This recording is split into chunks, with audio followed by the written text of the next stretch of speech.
Bulletin में सबसे पहले बात करेंगे HBL PSL सीजन 7 में कराची किंग्स ने हारने की नई तारीख रकम कर दी। एक ही इवेंट में मुसलसल 8 मैच में हारने वाली पहली टीम बन गई। मुल्तान सुल्तान्स ने 7 विकेट से मैच जीतकर 14 पॉइंट्स के साथ पहली पोजीशन मजीद मुस्तहकम कर ली।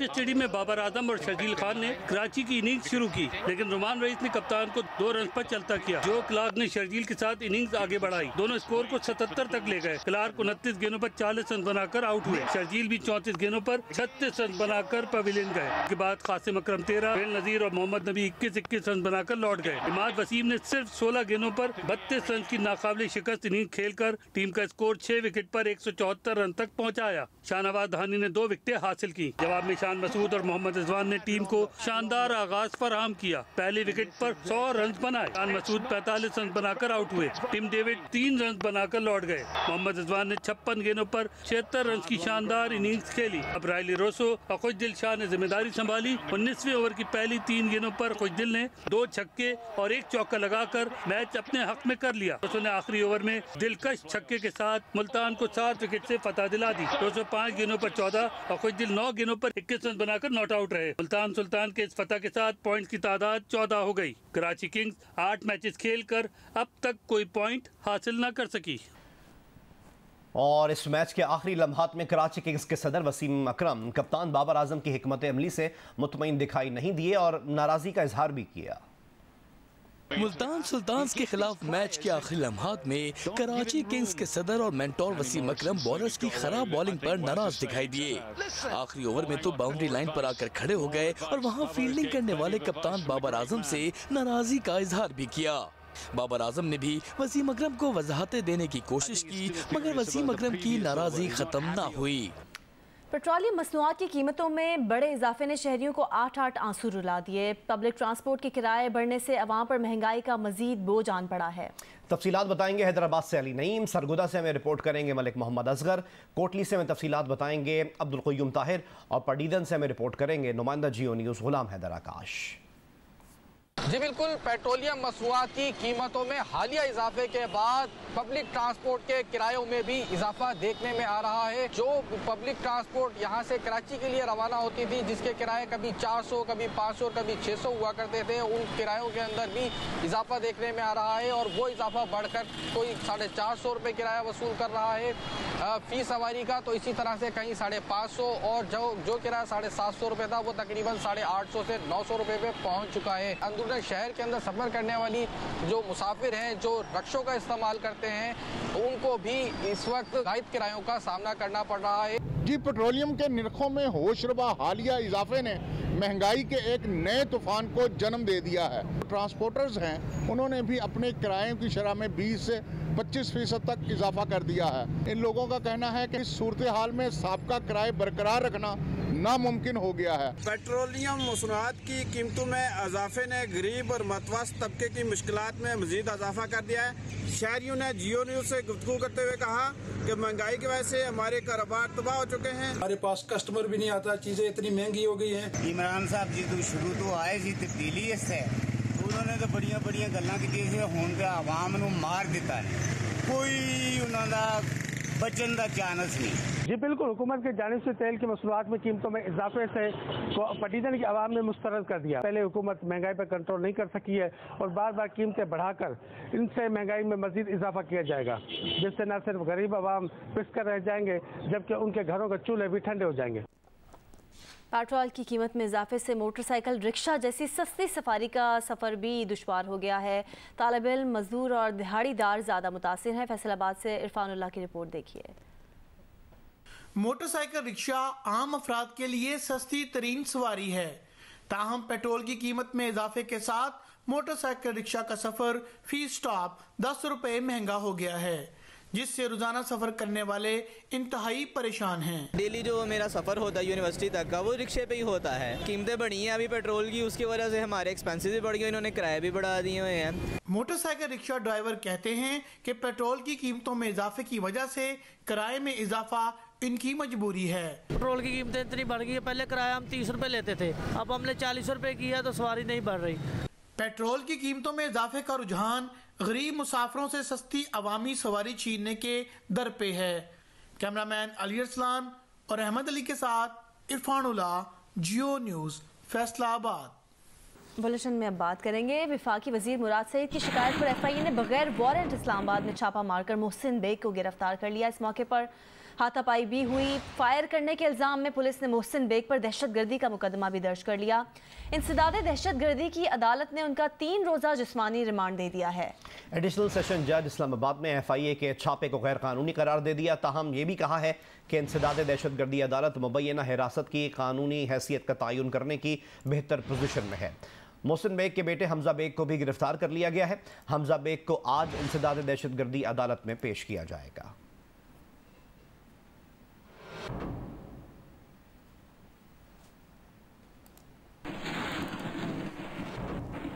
वज़ीर आज़म के मुआविन खुसूसी शहबाज गिल ने मोहसिन बेग के सहाफ़ी होने से मुतालिक सवालात उठा दिए। उन्होंने कहा कि मोहसिन बेग ने किस अखबार या किस TV चैनल में काम किया और उन्होंने सहाफ़त कहाँ से शुरू की है। आपने मुझे कहा कि इस्लामाबाद के सहाफ़ी, मुझे सिर्फ बता दीजिए कि वो किस अखबार में लिखते हैं, वो किस टेलीविज़न में काम करते हैं, उन्होंने कौन सी बड़ी स्टोरी ब्रेक की है, उन्होंने किस सहाफ़ी की शागिर्दी में सहाफ़त सीखी थी, उन्होंने कहाँ से सहाफ़त शुरू की थी, उन्होंने कौन से उनके बड़े सहाफ़ी जो उनके कुलीग हैं जिनके साथ बैठ के उन्होंने किसी कैफेटेरिया में चाय पी थी, कोर्ट रिपोर्टिंग की थी, असम्बली की रिपोर्टिंग की थी, वज़ीर आज़म की रिपोर्टिंग की थी। वो एक एडवर्टाइज़र है, एडवर्टाइजिंग एजेंसी थी उनकी। उसके ऊपर उन्होंने देखा कि आजकल न्यूज़ का धंधा भी ज़्यादा चल रहा है, ब्रेकिंग न्यूज़, उन्होंने एक न्यूज़ एजेंसी बना दी। वज़ीर आज़म के मुआविन खुसूसी शहबाज गिल ने कहा है कि मोहसिन बेग सहाफ़ी नहीं है। दूसरी जानिब वज़ीर इत्तलात फवाद चौधरी और तहरीक इंसाफ के सोशल मीडिया अकाउंट्स अपने मुतादिद ट्वीट्स में मोहसिन बेग को सहाफ़ी तस्लीम कर चुके हैं। 24 सितंबर 2012 को ट्वीट में फवाद चौधरी ने लिखा कि 2 जज सुप्रीम कोर्ट के रजिस्ट्रार फ़कीर मोहम्मद के खिलाफ स्टोरी शाया करने पर मैगज़ीन के एडिटर मोहसिन बेग को हिरासा कर रहे हैं और कह रहे हैं कि उनके खिलाफ तौहीन अदालत के केस में कार्रवाई की जाएगी। 30 दिसंबर 2013 को फवाद चौधरी ने सहाफ़ी अहमद नूरानी को सोशल मीडिया पर जवाब देते हुए कहा कि वो फ़कीर मोहम्मद पर मोहसिन बेग की स्टोरी देखें। 2 फरवरी 2015 को PTI आज़ाद कश्मीर के अकाउंट से ट्वीट किया गया कि मोहसिन बेग ने MKM पर दहशतगर्द होने का वाज़ेह इल्ज़ाम लगाया है। 1 फरवरी को PTI बलूचिस्तान के अकाउंट पर लिखा गया कि मोहसिन बेग ने MKM को साफ लफ्ज़ों में भत्ताखोरी की जमात और दहशतगर्द तंजीम करार दिया है। 9 जुलाई 2014 को PTI आज़ाद कश्मीर के अकाउंट पर ट्वीट किया गया कि सीनियर सहाफ़ी मोहसिन बेग अरसलान इफ्तिखार के कारनामे बयान करते हुए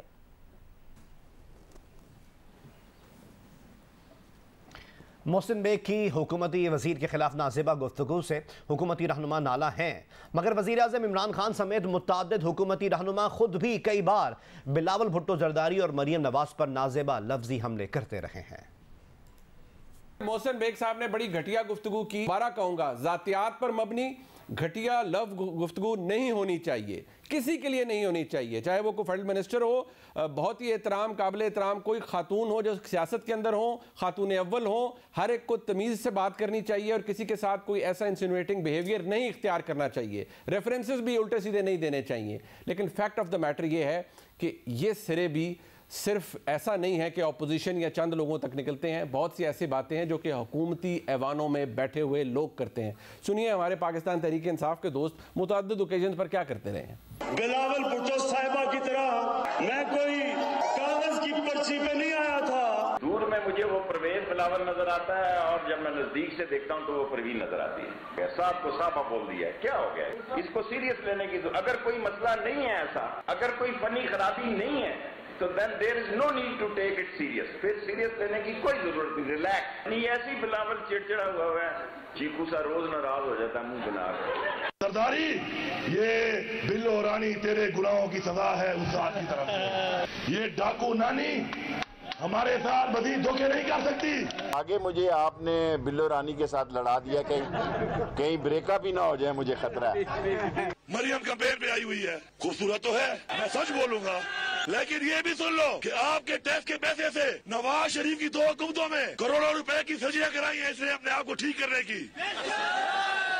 ये खूबसूरती भी आपके पैसों की है, ये आपका माल है। बिलावल दिल का जानी है, कश्मीर में जा रहा हूँ, बिल्लो रानी के खिलाफ मैं कोई बात नहीं सुन सकता। अब भाई साहब बात यह है कि अगर कोई ज़हनी पस्ती या दिमागी गलाजत है तो उसकी जो एक्सप्रेशन है या उसकी मैनिफेस्टेशन है वो आपको इन क्लिप्स में भी नजर आ गई होगी, तो इनको भी जरा चलते हुए कंडेम कर दीजिए। देखिए, मैं दोबारा से कहूँगा, कोई भी इस तरह की गैर अखलाकी गुफ्तगू कोई भी करे, बाद औक़ात स्लिप ऑफ टंग भी हो जाती है, लेकिन कोई करे और टारगेट करे किसी की जिन्स पे, मर्द को औरत या औरत को मर्द जाए करे, ये मुनासिब नहीं है। मैं ज़रूर कहता हूँ कि जेंडर बेस्ड रिमार्क देना भी गलत है, लेकिन वो एक बात ऐसी है जो एक तंज तक, मजाक तक हो जाती है। लेकिन ये जो बात है, मैं इसको ज़्यादा एक्सप्लेन नहीं कर सकता। ये किसी आदमी के किरदार पे इस तरह का भोंडा घटिया इल्ज़ाम लगाना, मेरा ख्याल है उस आदमी की ये किरदार खुशी है, किरदार खुशी है। और ये एक मुअज़्ज़ज़ वजीर है, एक सियासी कारकुन है, और इसका इशारा वजीर आजम तक भी है। मेरा ख्याल है इससे ज्यादा मैं बात करूंगा, मुझे खुद शर्म आ रही है कि मैं क्या बात करूं। ठीक है, बिल्कुल नहीं, जरूरत कोई नहीं। मुल्तान में गैरत के नाम पर कत्ल होने वाली अदाकारा और मॉडल कंदील बलोच के कत्ल के मरकजी मुलजिम उसके भाई को बरी कर दिया गया है। कत्ल का मुलजिम क्यों और कैसे बरी हुआ, इमरान चौधरी की रिपोर्ट देखिए। ये खबर है मॉडल कंदील बलोच की, जिसे 15 जुलाई 2016 में इसके भाई ने महज इसलिए कत्ल कर दिया कि कंदील बलोच बतौर मॉडल उनके लिए बदनामी का बाइस बन रही है। कत्ल का मुकदमा मकतूला के वालिद की मुद्दत में मकतूला के तीनों भाइयों और मजहबी स्कॉलर मुफ्ती अब्दुल कवी समेत 6 अफराद के खिलाफ दर्ज किया गया। बाप मुद्दई, बेटे मुलजिम और बेटी मकतूला। ये टराइका पुलिस और निज़ाम अदल के लिए एक इम्तिहान से कम नहीं था। पुलिस और प्रोसिक्यूशन की नाअहली और ना तजर्बाकारी FIR के दूसरे दिन ही सामने आई। FIR में कत्ल का कोई गवाह दर्ज ही नहीं किया गया। मरकजी मुलजिम वसीम को जिस्मानी रिमांड लेने की बजाय जेल भिजवा दिया गया। इस नाअहली का मलबा तफ्तीशी अफसर पर डालते हुए उसे मुअत्तल कर दिया गया। इसमें जो स्टेट है हुकूमत, इसको खुद मुद्दई बनना चाहिए था और हक़ाइक़ के मुताबिक FIR दर्ज करनी चाहिए थी, शहादतें लिखनी चाहिए थी, FIR में भी उनका तज़किरा होना चाहिए था। इस मुकदमे के 5 तफ्तीशी अफसर तब्दील किए गए। बिला आखिर खातून इंस्पेक्टर अतिया जाफरी को तफ्तीश मुकम्मल करने का टास्क दिया गया, लेकिन इनकी तफ्तीश का नतीजा ये रहा कि बाद में बनाए गए गवाह अदालतों में मुनहरिफ हो गए। कत्ल के दूसरे दिन ही मुकदमे के मुद्दई ने अपने एक मुलजिम बेटे असलम शाहीन के हक में बयान दे दिया। ये बयान भी मुल्तान पुलिस की आंखें खोलने के लिए न काफी रहा और पुलिस ने बतौर रियासत अपना किरदार अदा न किया, जिसका नतीजा साल 2018 में ही निकल आया और कंदील बलोच के वालिद ने अपने दूसरे बेटे मरकजी मुलजिम वसीम, जो कत्ल का एतराफ जुर्म कर चुका था, उसको भी माफ कर दिया। अभी मुलजिम की रिहाई के लिए कुछ कानूनी तकाजे बाकी थे कि कंदील के वालिद वफात पा गए, तो कंदील की वालदा ने बतौर मुदैया पैरवी की और माँ ने भी अपनी बेटी पर होने वाले जुल्म भुलाकर अपने बेटे मुलजिम वसीम को माफ कर दिया। तफ्तीश की खामियां, प्रोसिक्यूशन की पेशा वराना कोताहियों का नतीजा कत्ल का मरकजी मुलजिम वसीम की बरियत के नतीजे में सबके सामने आया। यहाँ पे अदलिया का एक रोल है, अदलिया के एक अहम रोल है कि जो सामने आता है। हम समझते हैं कि अदलिया जो है फिर उसको भी सारे मुहर्रिकात को, मैं ये नहीं कहती कि उसने गलत फ़ैसला किया, फ़ैसला जो हुआ सो हो गया, लेकिन ये है कि उसको उस तरीके से नहीं लिया स्टेट ने भी और अदलिया ने जैसे लेना चाहिए था।